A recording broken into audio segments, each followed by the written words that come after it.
Hoy Randy, ba't parang tulala ka dyan? Hoy! Malakas kong tawag sa kanya dahil tulala na si Randy.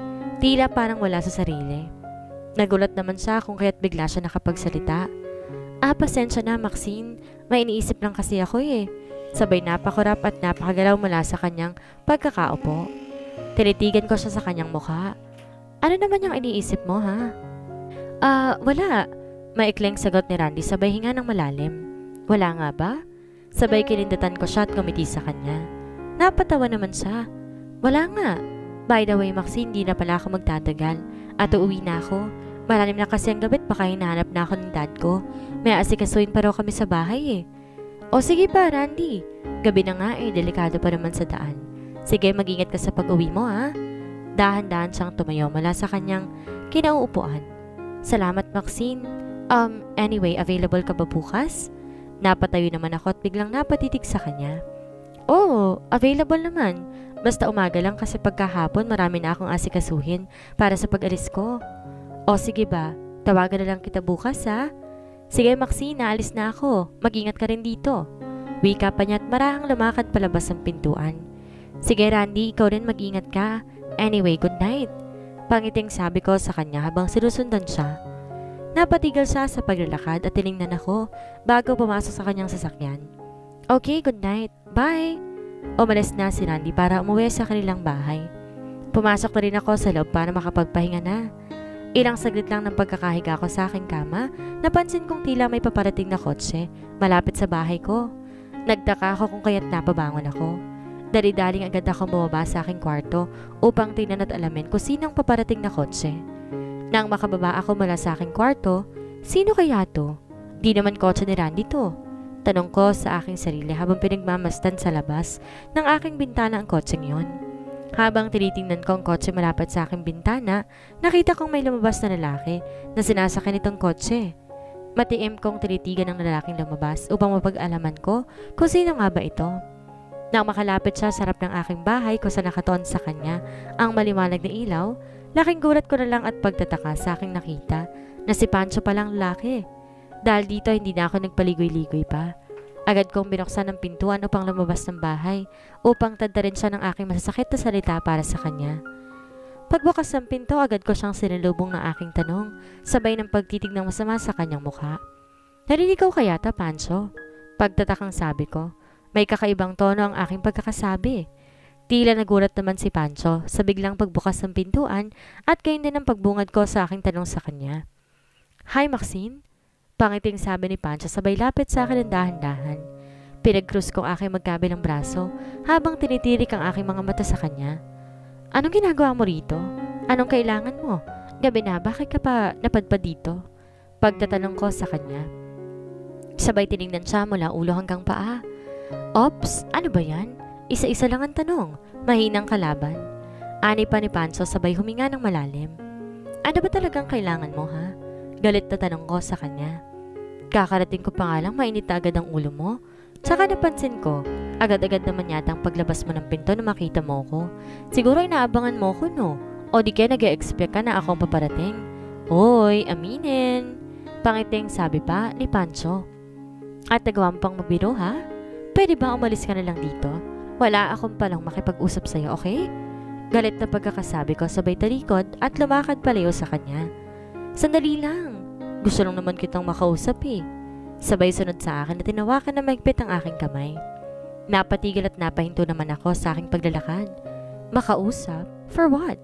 Sabay pag-alis ng kanyang kamay mula sa pagkakahawak sa akin. Baka siguro pwedeng papasukin mo muna ako sa loob ng bahay mo nang sa ganon maging maayos ang pag-uusap nating dalawa? Bisita mo ako, remember? Wika pa ni Pancho sabay hinga ng malalim habang nakatitig sa aking mukha.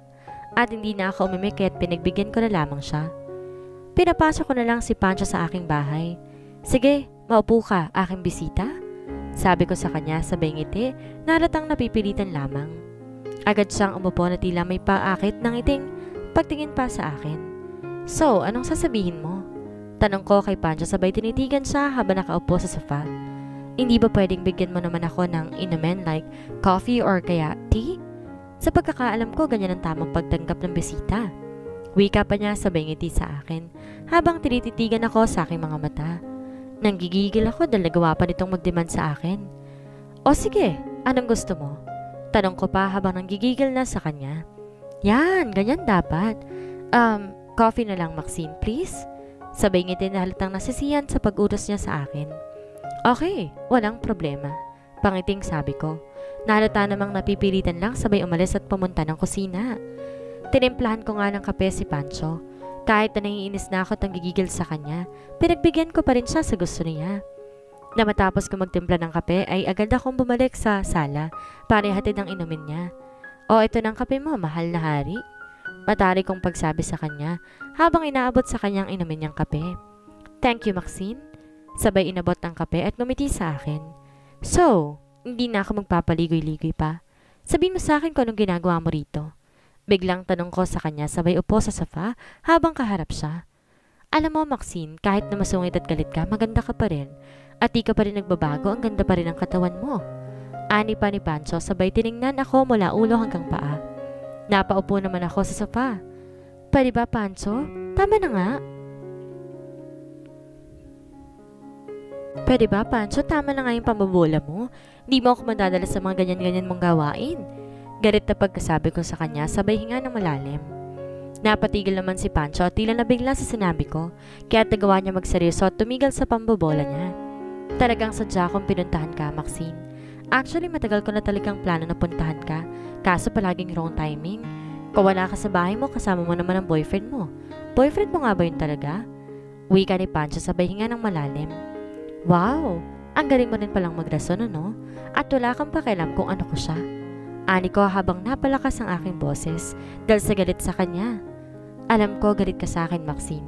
Gusto ko lang sanang malaman mo kung anong totoong nangyari o naging dahilan kung biglang naputol ang kanyang sasabihin dahil sa bigla ako nagsalita. Dahilan? Well, tama na. Ayos na naman ako at nakalimutan ko na yon.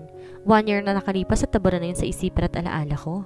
So please, wag mo nang guluhin pa tong pag-iisip ko ngayon din. Ang buhay ko. Tigilan mo na ako. Wika ko sabay tayo at punta sa malapit na bintana. Pinapakalmang sarili. Hindi kita masisisi kung ba't ka nagkakaganyan ngayon sa akin. I know nangyari na nga lang yun ang basta-basta sa hindi natin parehong inaakala. Subalit hindi ibig sabihin na yun ng walang kahulugan ng kabuluhan sa akin. Pareho nating ginustong pangyayari, hindi ba? Ani pa ni Pancho sabay tumayo. Tiningnan ako habang nakatalikod sa kanya. Agad naman akong lumingon sa kanya dahil sa kanyang sinabi. Tapos ka na ba sa mga sinasabi mo? Kasi inaantok na ako, baka naman pwedeng patulugin mo muna ako. Pasensya ka na ha. Gusto ko lang talagang iparating sa iyo kung ano na-feel ko ngayon. And I felt sleepy na eh. Wika ko pa sabay ngiti ng konti na latang pinapakita ko sa kanya. Nabaliwala na siya sa akin. Lahat ng amin nakaraan kahit na binabalik pa niya ito ngayon at sinasabi sa aking harapan. Napatigil naman si Pancho sabay papalungkot ng kanyang mukha. Okay Maxine, maybe next time maunawaan mo rin ako. Anyway, thanks for the coffee and also for your time. Good night. Mahinang boses na pagsabi ni Pancho, sabay iwas sa aking tingin sa kanya na masakit na pagtingin. Good night din, Pancho. Oops, wag mo naman sanang isipin na pinapaalis na kita. Talagang antok na ako eh. Ani ko pa sabay ngiti sa kanya na halatang plastic. It's okay. Sige na't hindi na ako magtatagal, aalis na rin ako. Para nakabala na kasi ako sa'yo eh. Wika pa ni Pancho na halatang may lukot na makikita sa kanyang mukha at tono ng kanyang pananalita. O sige, bye. Kinawayan ko siya na may kasama pang ngiti sa aking labi habang palihim na nagkukunwari lamang. Umalis na lang si Pancho na hindi man lang natapos ang pag-uusap naming dalawa. Gayon din ang di niya magaw makapagpaliwanag sa gusto niyang ipaliwanag sa akin. Gusto ko rin naman sanang kausapin si Pancho. Sa katunayan natuwa ako na makausap ko siya eh, lalo pat pumunta talaga siya dito sa bahay ko. Kaso nga lang gusto ko na talagang ilayong sarili ko sa kanya dahil sa lubos ako nasaktan at nagalit sa kanya nung basta-basta na lang ang pag-alis niya at pag-iwan sa akin nang wala man ng paalam. Alam ko sa sarili ko kahit isang araw lang kami noon. Nagkakilala ni Pancho ay naging makabuluhan sa amin ang maikling panahong yun. Hindi ko nga alam ba't galit ako at kinamumuhian siya eh. Dahil ba umasa ako sa wala? Dahil binigay ko sa kanyang katawan ko ng ganon-ganon kadali? It was an accident na biglang nangyari but we know each other na ginusto nga namin yun. And besides, we enjoy doing it. Di ko naman siya masisi sa nangyari sa katunayan nga. Wala dapat akong kinagagalit sa kanya dahil ginusto ko rin naman yun. Hindi ko lang maintindihan kung ba't nagkakaganito ako yun sa kanya. Ay, ano ka ba, self? Tanong ko sa sarili sabay tingin sa labas ng bintana habang naguguluhan sa nangyayari. Kinabukasan maaga pa sinundo na agad ako ni Randy sa bahay para lumabas kami nang sa ganon. Bago ako umuwi sa amin, magkasama muna kaming dalawa. Pumunta kami ni Randy sa sikat na pasyalan dito sa Jansan. Nag-ikot-ikot kung saan-saan at naglibang sa isa't isa. Pagkatapos naming mamasyal at umikot-ikot, nagdesisyon na rin kaming umuwi sapagkat marami pa akong ililigpit na gamit para sa pag-alis ko bukas. Mga alas 3 na ng hapon na makauwi kami ng bahay. Maaga pa para magligpit ko ang lahat ng gamit ko at ang mga kakailangan kong dalhin sa aking pag-uwi. Sa bahay pagkarating ko ay agad akong humiga sa aking kama. Dulot sa pagod ng aming pamamasyal kanina. Makikita ko na rin at makakasama si na mommy at daddy. Pagkausap ko sa aking sarili.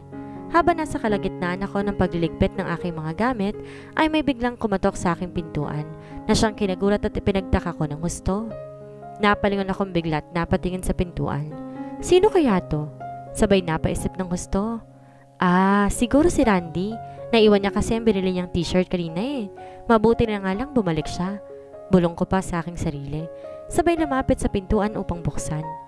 Pagbukas ng pinto, agad kong inayos ang t-shirt bago iabot sa kanya. Hay nako Randy, mabuti na lang bumalik ka. Naisip ko yung t-shirt na naiwan mo sa bahay ko, no? Wika ko pa sabay abot ng t-shirt habang abala sa pag-ayos nito. Pag-abot ko ng t-shirt at pagkakita ko ng mukha, laking gulat ko na makita kong si Pancho pala ito at hindi si Randy. Ay nako, kabayo! Gulat na pagsabi ko pa habang aksidenteng natapon ko sa sahig ang t-shirt. Ha? Sinong kabayo? Tanong pa ni Pancho na halatang nagulat din sa aking sinabi at sa naging reaksyon ko. Ha? Wala. Sabay purot ng t-shirt sa sahig.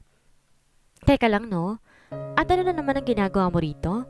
Talaga bang hindi mo ako titigilan ha? Pasigaw kong pagsabi sabay pagtaas ng aking mga kilay habang tinitingnan siya ng masakit sa mata. Sandali nga lang Maxine. Galit ka na naman. Ano ba talaga yung kinagagalit mo sa akin ha?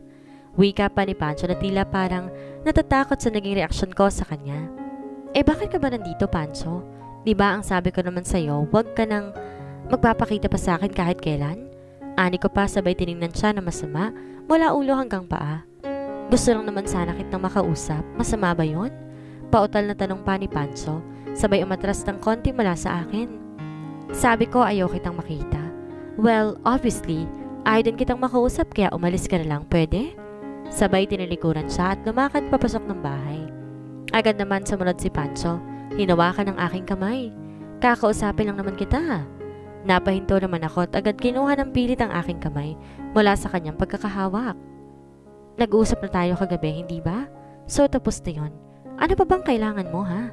Alam mo, marami akong ginagawa ngayon kaya wala akong panahon ng papaliwanag sa'yo. Hindi ako aalis dito kapag hindi mo ako kinausap ng matino. Oo, nag-usap nga tayo kagabi subalit hindi mo naman ako pinagbigyan upang may pagpatuloy kong aking mga sinasabi sa'yo. Gusto ko lang naman sana magpaliwanag kung bakit.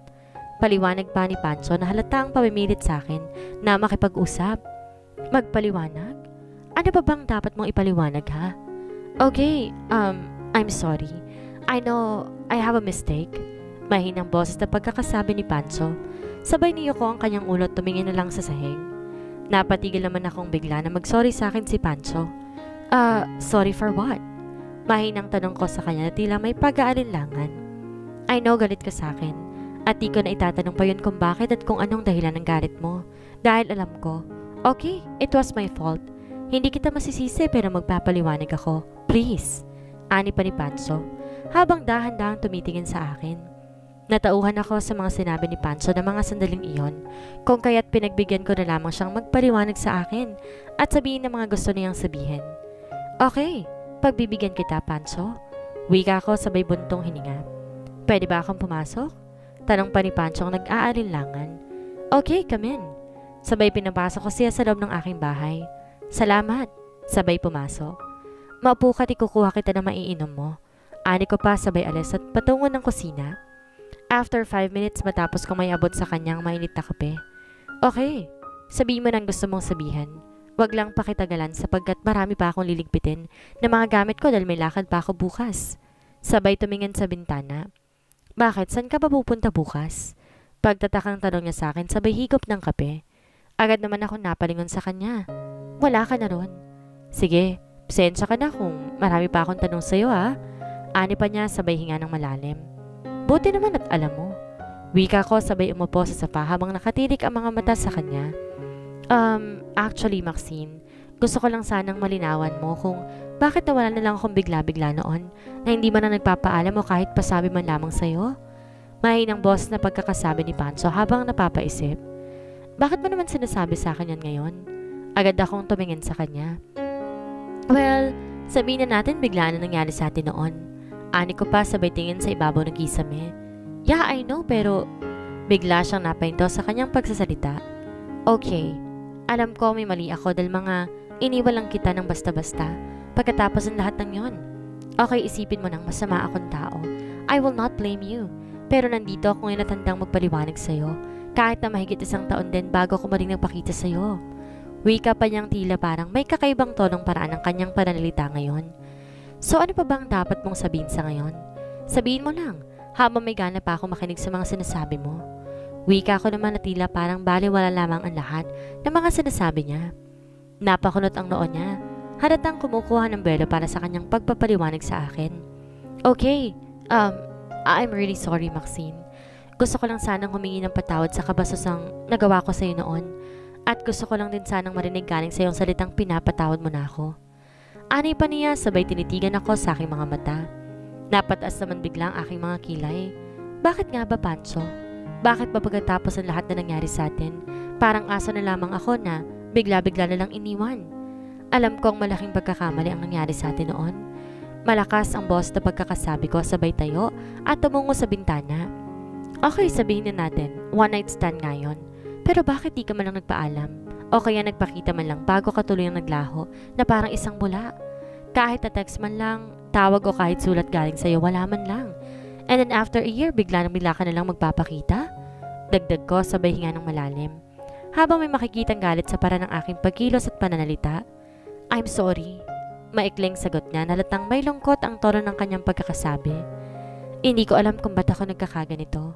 Wala namang namamagitan sa ating dalawa. We even don't know each other. Isang araw nga lang kayo nagkakilala. Oras nga lang pala, but I wonder. Sabay napapaisip ng husto. Sige, hindi na ako magpapaligoy-ligoy pa. Yes, Pancho, galit ako sa'yo. Malaki ang galit ko sa'yo. Sabi mo nang assuming ako or overacting na kahit di mo naman ako girlfriend, umasta akong parang girlfriend mo. Tapos galit na galit sa nangyari. Daliniwan mo ako nung wala man lang paalam mo kahit pasabi. At matapos sa matagal na panahon, ngayon ka lang nagpakita despite of everything that happened between us. So weird. Galit na pagsabi ko, sabay tawa na latang napipilitan lang. Dahan-dahan siyang tumayo habang tinititigan ako na nakatalikod sa kanya. 4:00 ng umaga noon nang biglang tumunog ang cellphone ko. I get my phone and read the message. I was shocked nung mabasa kong message na ang father ko is in critical condition. Inatake sa pusong father ko. Kailangan ko siyang puntahan dahil sabi ng pinsan ko ay nag-aagaw buhay na siya. At hinahanap niya na ako. Matanda ng father ko at matagal na siyang may sakit sa puso.